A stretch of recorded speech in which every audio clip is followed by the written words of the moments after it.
A new season of Marvel Snap is upon us, and it's all about Move. Ghost Spider is the Season Pass card, and we're going to be answering a couple questions today. First, is the Season Pass worth it?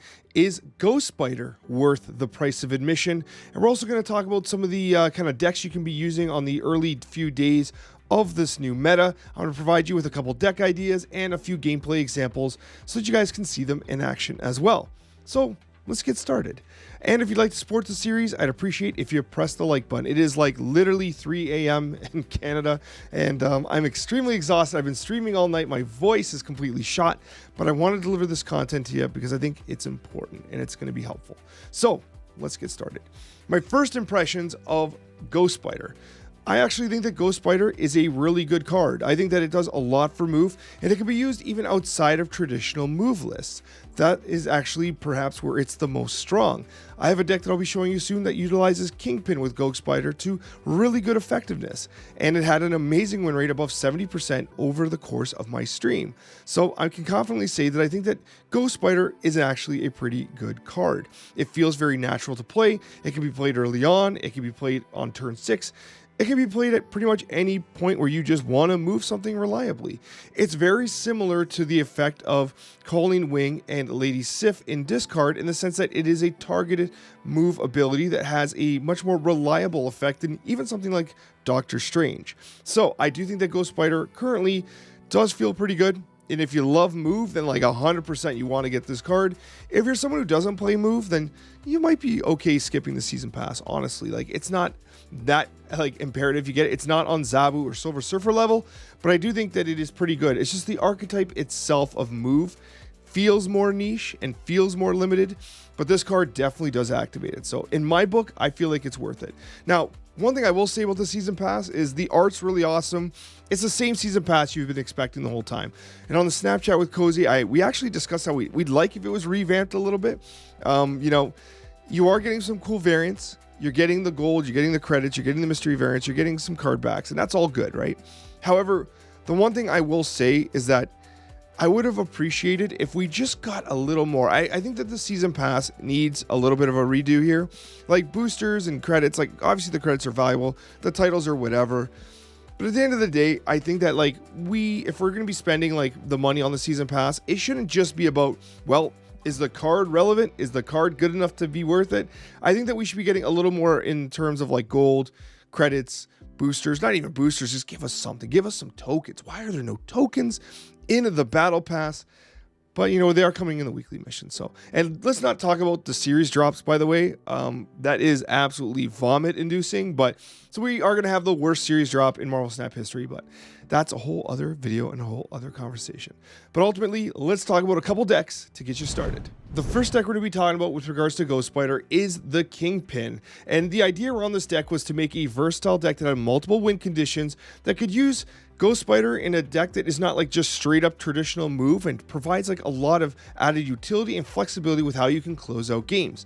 So this deck had a 70+% win rate throughout my games. Now we have a limited sample size. I think we played about 25 games through the course of the stream with the deck, so still a small sample size, but like I was super impressed with the versatility of the deck.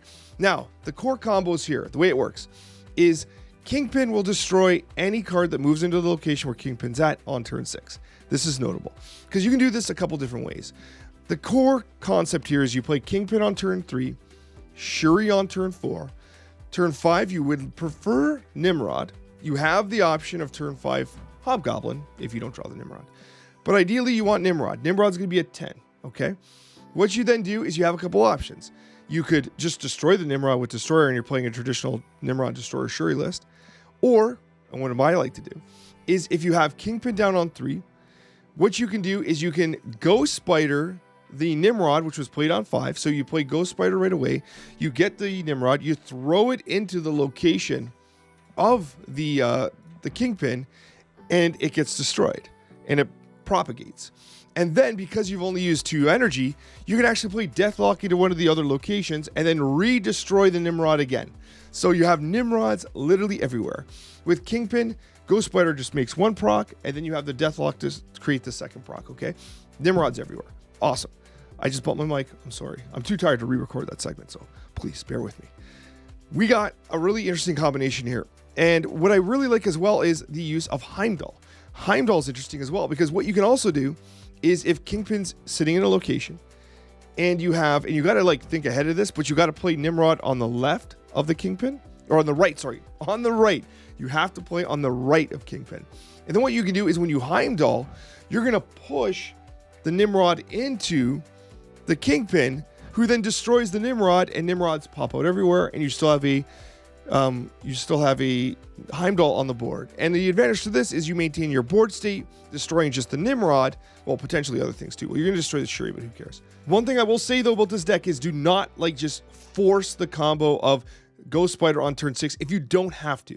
Take the higher percentage plays, because this deck is all about versatility. And if you just simply force the use of Ghost Spider, you might be giving up points where like literally just Hobgoblin Destroyer is going to win, right? So bear that in mind. This deck's about flexibility, and don't just force yourself to use the Season Pass card just because it's an option, when perhaps a more traditional kind of approach to a game state might be more beneficial.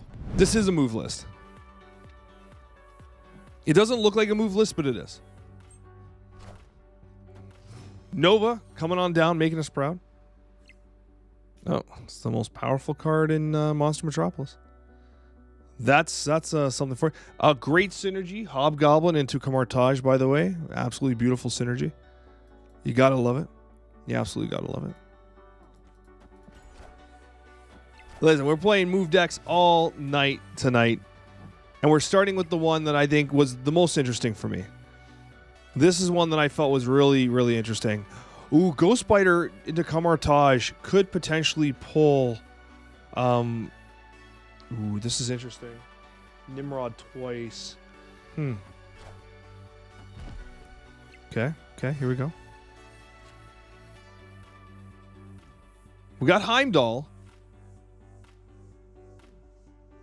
We have nothing else. So we'll have to see how this plays out here.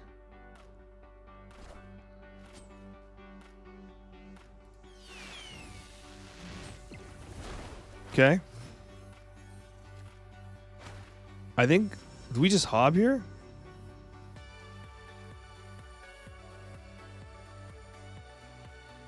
This feels awful. I think there's the argument to be made that I just play Destroyer, right? Destroyer is my best play here. We go left for the extra bonuses to the Wolverine.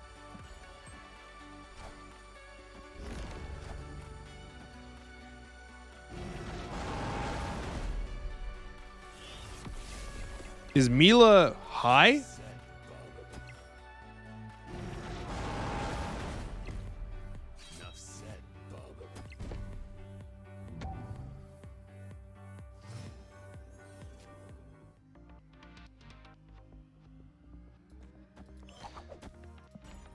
Killmonger. And slide to the left. That's unnecessary use of Ghost Spider, but we'll take it. Completely unnecessary use of Ghost Spider. All right, so everyone knows here that I absolutely love Surfer, and it should come to no surprise that I was trying to come up with a Movin Surfer style list. Now, we've come up with a couple iterations, right? I'm working on, like, there's going to be a video coming out shortly where I'm going to be showing kind of like the process of like all the different iterations of the deck that I've been working on. This is the last one that I've settled on thus far. Yes, it has Nakia in it, and it's because I want Nakia to hit that brood. We want to go a little more vertical with this list, and I'm still working on it. I think you can make some substitutions here and there. Again, it's opening day, and so I still think there's a lot of room to improve. However, Bishop, incredible. Bishop's regularly well over 10. It gets hit by the Silver Surfer, naturally. Kitty Pryde helps you curve really nicely. There's just so much in this deck that works, and the Kitty Pryde Angela Bishop combination just works naturally. And the reason why I really like it is because with Angela, you can like Vulture on top of the Angela, right? And then you can move it with the Doctor Strange, and then like you still have more room to play the Angela. You could also Iron Fist on top of the Angela, and then Vulture on top of the Angela. Give the Angela the +2 twice, and then move the Vulture to keep space on top of Angela, all the while buffing the Bishop. So there are so many different ways that you can navigate this list to really run up the Bishop and the Angela. Now, there's no Beast here, so like Kitty Pryde becomes like more of an activator, it's going to be like a 1-4 or 1-6. Like, it's not going to get massive, right? But that's okay. You don't need it to. When you drop Sarah on turn 5 and then on turn 6, you basically have a plethora of options. Ghost Spider's a 1, Kitty Pryde's a 1, Brood's a 2, and then, Nakia's got to be up a 4. But like, Doctor Strange a 2, Vulture's a 2. Like, you have all these options on how you can manipulate your cards. And generally speaking, you want Vulture to be the card you've played last on turn 5. So you can like Ghost Spider it, and then you could Doctor Strange it. And you just move it back and forth. It's really awesome. And you're going to see exactly why in this gameplay highlight.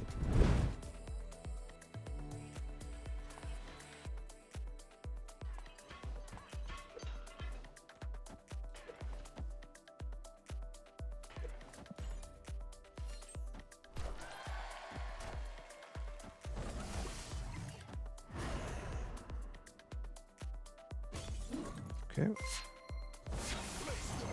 Oh, it had to be Thor. Are you friggin' kidding me? It had to be Thor? Had to be Thor. Had to be Thor. Yes. Jane Foster's a huge play for him.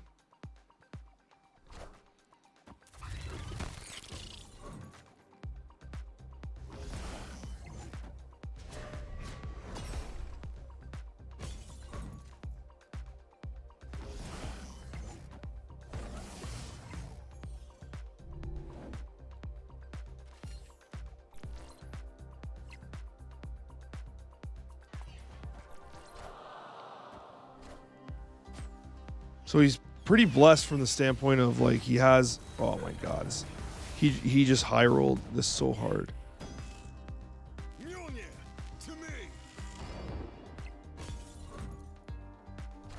Yeah, he unbelievably high rolled.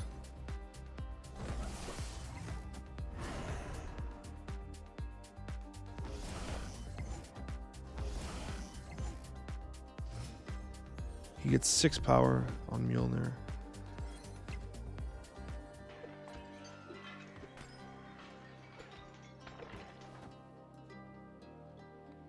Move, bounce.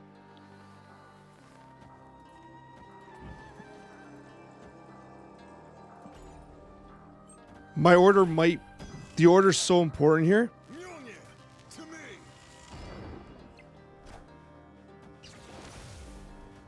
Oh my god, I had Odin too.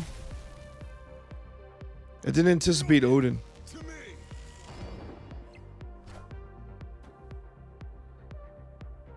I did not anticipate Odin.